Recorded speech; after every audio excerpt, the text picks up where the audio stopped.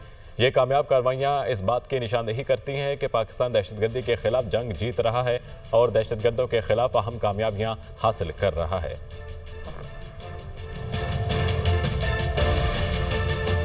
تو دوسری جانب سپریم کورٹ میں فوجی عدالتوں کے کیس کی سماعت۔ اٹارنی جنرل نے کہا 3 نکات پر دلائل عدالت کے سامنے رکھوں گا۔ اپیل کے حق والے نقطے پر حکومت سے مشاورت کے لیے مزید 1 ہفتہ درکار ہوگا۔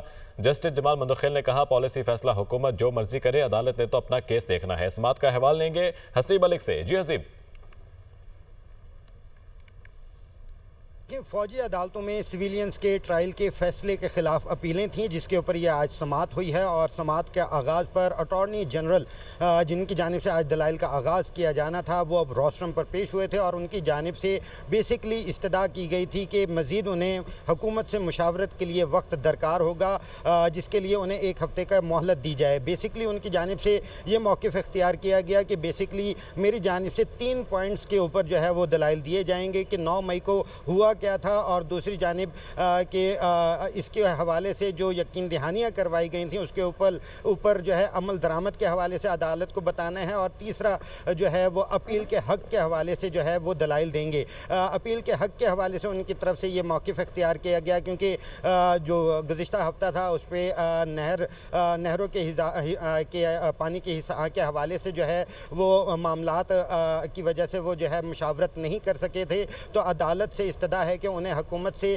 مشاورت کے لیے 1 ہفتے کی مہلت دی جائے، جس کے اوپر عدالت کی جانب سے یہ استفسار کیا گیا کہ آپ کو جو دلائل ہیں اس کو دینے میں کتنا وقت درکار ہوگا، جس کے اوپر ان کی طرف سے عدالت کو یہ بتایا گیا کہ انہیں 35 سے 40 منٹ درکار ہوں گے، کیونکہ قانونی نکات کے اوپر خواجہ حارث جو کہ وزارت دفاع کو ریپریزنٹ کر رہے تھے، ان کی طرف سے قانونی نکات کے اوپر دلائل مکمل کر لیے گئے ہیں۔ وہ بیسکلی صرف ان 3 نکات کے اوپر ہی عدالت کی معاونت کریں گے اور 35 سے 40 منٹ کے اندر اپنے دلائل مکمل کر لیں گے، جس کے اوپر عدالت نے اٹارنی جنرل کی استدعا منظور کرتے ہوئے کیس کی سماعت کو 5 مئی تک ملتوی کر دیا ہے۔ ٹھیک ہے، کیس کی سماعت 5 مئی تک ملتوی کی گئی ہے۔ بہت شکریہ حسیب ملک۔